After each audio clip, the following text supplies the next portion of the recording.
Maka di sini ada gambaran pada kita yang pertama, kalau antum sedang dibimbing oleh Allah menuju kedudukan yang tinggi, maka sadarlah teman-teman, saat yang bersamaan antum tidak akan sunyi dari rintangan-rintangan sekitaran. Catat itu baik-baik. Anda kedudukan biasa, naik luar biasa, maka hambatannya itu akan semakin meningkat, tidak sama dengan sebelumnya. Anda orang kecil, diuji dengan ujian kecil. Anda orang menengah, diuji dengan ujian menengah. Anda kedudukan yang tinggi, maka akan diuji dengan kedudukan yang lebih tinggi lagi. Maaf, Allah tidak akan menguji dedaunan dengan angin yang menerpa akar. Pasti berbeda. Karena angin ketika kedudukan semakin tinggi, maka angin semakin kencang akan menerjangnya.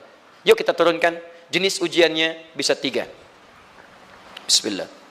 Tenang aja mas, ya. Antum lihat aja, tulis ya, biar saya ngapus, insyaallah. Perhatikan baik-baik, sini.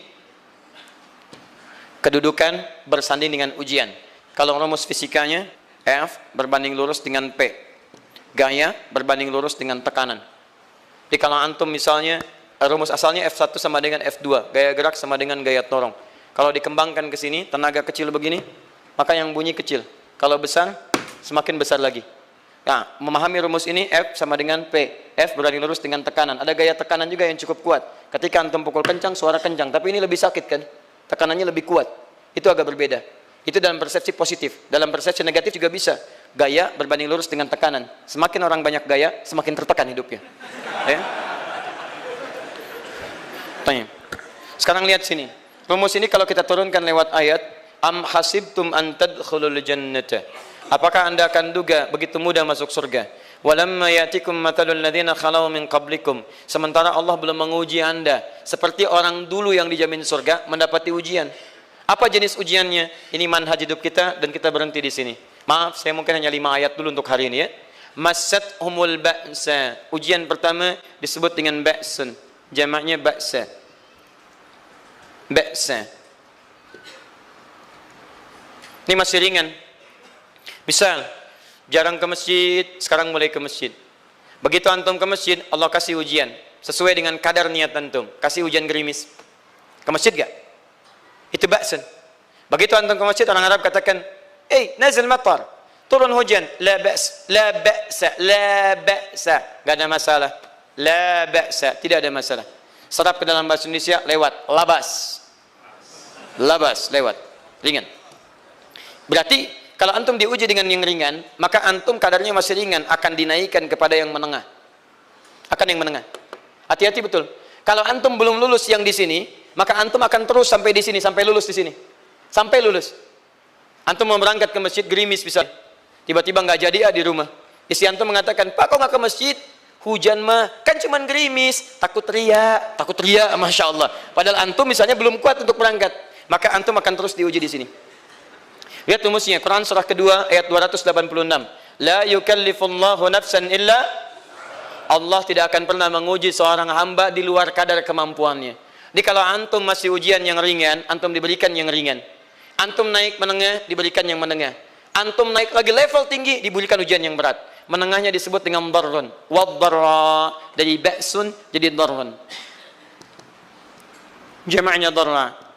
Sudah menyakiti fisik. Kena fisik. Sudah melukai. Hujannya makin deras. Ya. Kalau dalam kehidupan, yang ini mungkin celaan biasa. Duh, sudah berubah ya. Masya Allah. Sekarang jilbabnya sudah panjang. Masya Allah. Duh, semakin panjang ya. Yang ingin Batman ya. Masya Allah. Udah banyak. Begitu sudah mulai pakai cadar, ninja. Oh, Masya Allah. Darra. Sudah nggak enak ke fisik. Darrun. Darrun. Lihat rumusnya ya. Lihat rumusnya baik-baik. Ini lebih menenangkan pada jiwa. Ketika Anda dalam level-level seperti ini artinya Allah sedang menaikkan iman Anda dalam level yang lebih tinggi lagi. Jadi ketika ada celaan menghunjam dalam lisan seseorang, sudah mulai menyakiti, itu sebetulnya pengakuan dari Allah lewat lisan orang itu, bahwa Anda sedang diangkat keimanan pada tingkat yang lebih tinggi. Ada yang mengatakan, kamu kenapa sih pakai jilbab begitu? Yang biasa aja kali. Mah, yang iman biasa sudah banyak. Saya ingin menampilkan keimanan yang luar biasa. Supaya dengan iman itu saya lebih mendoakan mama.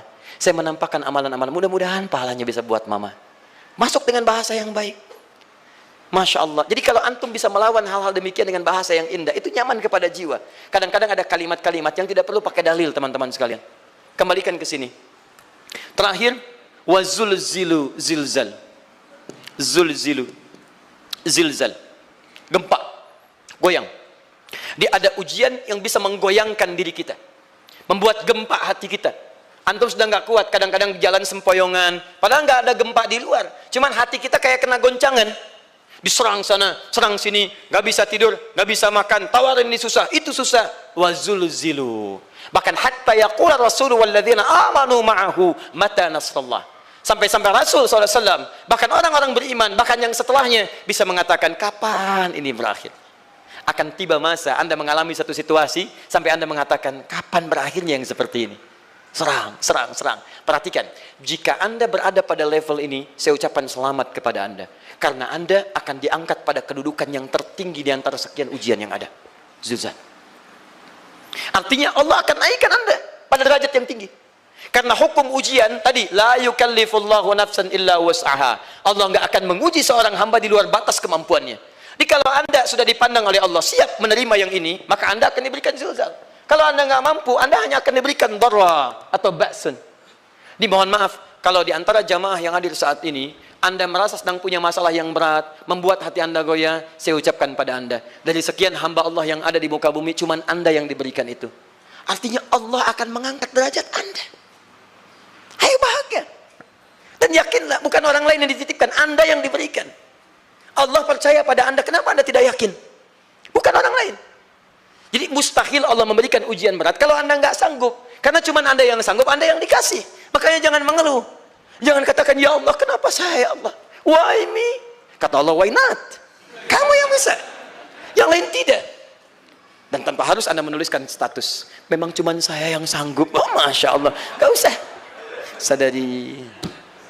Kalau bukan sayang, Allah itu punya sifat adil. Nggak mungkin menukar sesuatu di luar kadarnya. Antum tahu cicak? Halo?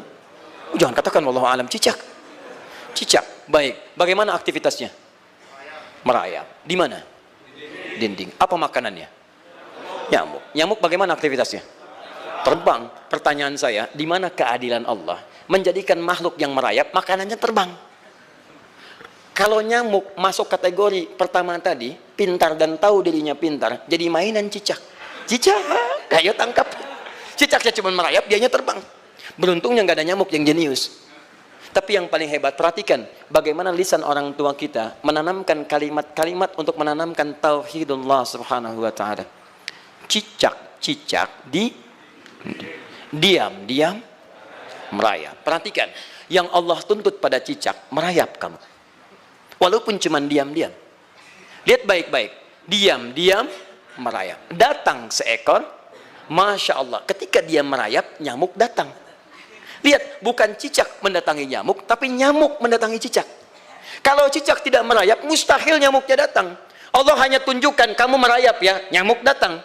Sekalipun dia merayap, cuman diam-diam, nyamuknya datang. Jadi hukum Allah itu kalau dipatuhi, nikmat kehidupan. Cicak gak merayap, nyamuk gak datang. Cicak merayap, nyamuk datang. Datang seekor nyamuk. Setelah itu, silahkan. Ya. Jadi kalau kita teman-teman ikuti hukum Allah, mau berat, alhamdulillah. Mau ringan, alhamdulillah. Ya mau sedang, alhamdulillah. Begitu diangkat, artinya ada pengakuan dari Allah, iman kita akan diangkat. Cuman, bahasa Nabi Ya'qub alaihissalam kepada Yusuf alaihissalam, mesti ada persiapan dalam mengatasi itu semua. Tidak cukup hanya mendiamkan saja. Maka kata Nabi Ya'qub, jangan kisahkan dulu. Bikin dulu pemetaan-pemetaan untuk mudah mengatasi itu semua. Ini poinnya. Anda harus punya rencana.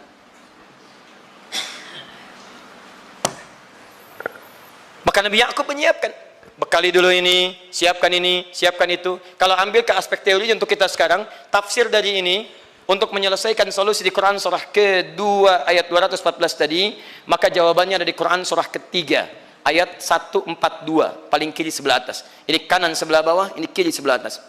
Dan awal ayatnya dibuka dengan kalimat yang sama.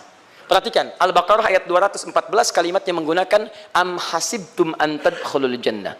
Ali Imran 142 am hasibtum an tadkhulul jannah.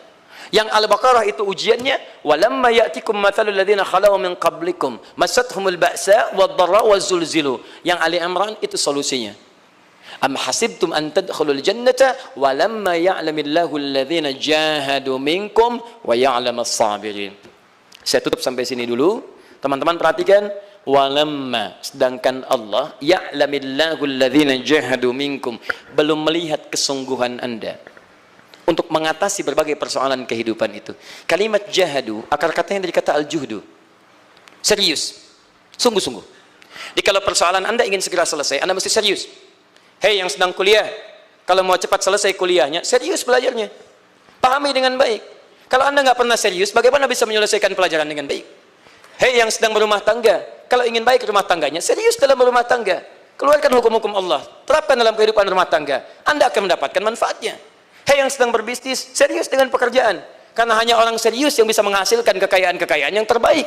Serius dalam ibadah, karena ibadah melahirkan keberkahan dengan kekayaan yang Anda dapatkan dari titipan Allah Subhanahu wa taala. Ayo serius. Al-juhdu dibagi 3 bagian. 1, serius dalam merencanakan, disebut ijtihad namanya. Bikin rencana. Misal, maaf, tadi dalam keluarga, kalau diambil kedudukan Yusuf alaihissalam, antum tempatkan itu pada porsi pertama sebagai target. Misal, Yusuf diberikan kedudukan oleh Allah. Bagaimana anak saya punya kedudukan walaupun tidak sama dengan Yusuf alaihissalam? Cari, rencanakan, buat pemetaan. Di masa depan anak saya mesti punya kedudukan. Apa? Kalau dalam kedokteran, kedudukan dokter yang terbaik.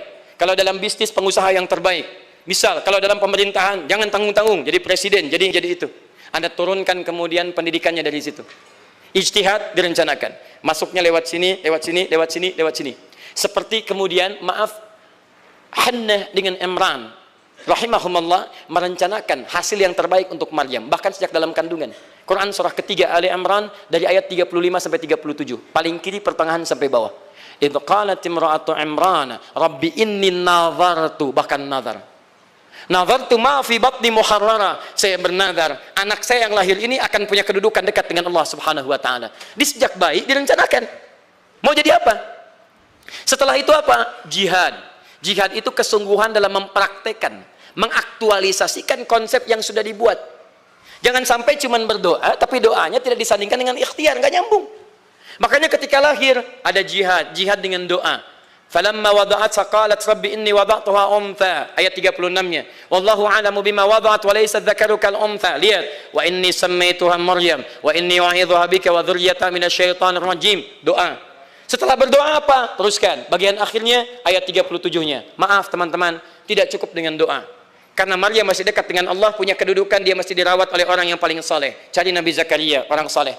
Mesti merawat. Tempatnya masih netral dari keburukan, bikin mihrab. Jadi tempat dibuatkan, orang soleh merawat, doa dipanjatkan, doa berbanding lurus dengan ikhtiar. Apa yang terjadi? Ayat 37-nya. Fataqabbalaha rabbuha biqabulin hasanin wa ambataha nabatan hasana. Maka Allah Subhanahu wa taala menerima usaha orang tua ini. Doanya diterima, ikhtiarnya diterima. Jadi kalau antum mengambil ayat tadi, diterapkan dalam kehidupan, rencanakan teman-teman sekalian. Anak mau sekolah di mana? Mau jadi apa? Turunkan ke bawahnya. Oh, dia mau jadi dokter, dokter yang hafal Quran, turunkan. Pendidikannya di sini, di sini, di sini, di sini sampai paling kecilnya. Siapa gurunya yang dekat dengan Allah? Sekolahnya yang menjauhkan dari hal-hal keburukan, sampai satpamnya soleh, securitynya soleh, koperasinya orang-orang soleh, gurunya orang-orang soleh. Hadirkan. Kalau ikhtiarnya sudah nyambung dengan doa, maka fataqabbalallah, qabbalallah. Taqabbalaha rabbuha. Diterima Maryam, antum diterima. Di kadang-kadang yang nggak nyambung nih begini, doanya nggak nyambung dengan ikhtiar, itu masalahnya. Ya Allah mohon ya Rabb, jadikan anak saya rajin sholat, hafal Al-Quran, tapi ditempatkan di sekolah yang tidak pernah mengajarkan sholat, nggak nyambung. Ditempatkan di tempat yang tidak pernah mengajarkan Quran, tidak nyambung. Nggak ada kesamaan di situ. Maka Nabi Ya'qub alaihissalam memberikan gambaran kepada anaknya, nak, kamu akan punya kedudukan begini, hati-hati, setiap ada kedudukan akan ada rintangan, kamu harus punya rencana untuk merencanakan solusi-solusi terbaik untuk itu. Kemudian yang terakhir, ini yang paling hebat, mujahadah, perjuangan melawan emosi. Karena tidak sedikit tantangan itu, maaf, yang berat itu bukan menghadapi fisiknya, tapi menghadapi diri kita sendiri. Mau ke masjid, malas, itu yang susah dihadapi dibandingkan dengan hujan. Hujan ada payung, malas mau pakai apa? Maaf, menurun, semangat turun, malas datang, kecewa datang, pesimis datang, lawan, namanya mujahadah. Gabungkan ketiganya, isi dengan sabar. Wa ya'lamas sabirin. Manhaj itulah yang diberikan kepada Yusuf, sehingga Yusuf nanti mengalami tahapan-tahapan kehidupan sampai dengan beliau mencapai puncak tertinggi, disebut kemudian menjadi Al-Aziz, dan disitulah kemudian terbukti mimpinya setelah 40 tahun atau 80 tahun disebutkan dalam satu riwayat, maka terbuktilah mimpi ini punya kedudukan, bapak ibunya beserta saudara-saudaranya sujud di hadapan Yusuf alaihissalam. Teman-teman, ini baru 5% dari pengajaran yang ada di surah Yusuf. Masih banyak hal yang lainnya. Bagaimana ketika mohon maaf bertemu dengan saudaranya. Saya kasih bocoran sedikit. 10 orang rapat di satu tempat untuk mencelakai Yusuf. Setelah mereka menyimpulkan bapaknya itu lebih perhatian kepada Yusuf.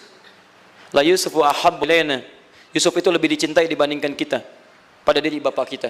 Bapak kita salah nih. Bapak kita salah. Masya Allah. Bapak kita sesat nih. Ya, inna abana lafi dhalalim mubin. Bapak kita sesat banget nih. Salah bapak nih. Ya harusnya kita yang dicintai, kita lebih kuat. Wa nahnu usbah, kita lebih hebat dibanding dia. Rapat teman-teman. Yang hebat begini, 10 orang rapat. Diajukan usulan untuk membunuh Yusuf. Saya mau tanya pada antum, kalau 10 orang rapat, 9 mengusulkan A, 1 mengusulkan B. Kira-kira yang diterima secara quorum 9 atau 1? 9. Ini bisa tertukar. Tertukar. Pembunuhan diusulkan, 9 orang condong. 1 orang mengusulkan, la taqtulu Yusuf, jangan bunuh Yusuf. Alqihi fi ghayabatil jubbi, yaltaqithu ba'd as-sayyarah. Cukup lemparkan dia ke tempat gelap. Kemudian di tempat itu akan lewat para kafilah, dia diambil dan menjauh dari kita. Yang penting kan Yusufnya nggak ada, supaya dosa kita nggak berat-berat amat. Yusufnya ambil, itu kan tujuan kita. Lihat baik-baik. Biasanya setan kalau sedang melakukan sesuatu itu nggak akan nanggung. Nodong bisa pembunuhan. Lempar bisa perampokan. Tapi ini yang aneh, kenapa 9 orang yang untuk membunuh itu tiba-tiba belok menyepakati rencana yang pertama? Yang 1 orang. 9 orang, 10 orang rapat, 9 punya A. Tiba-tiba yang 9 berpindah kepada yang B yang cuma 1 orang. Kenapa bisa terjadi? Ada rahasia di situ. Kapan rahasianya? Kapan-kapan kita bahas.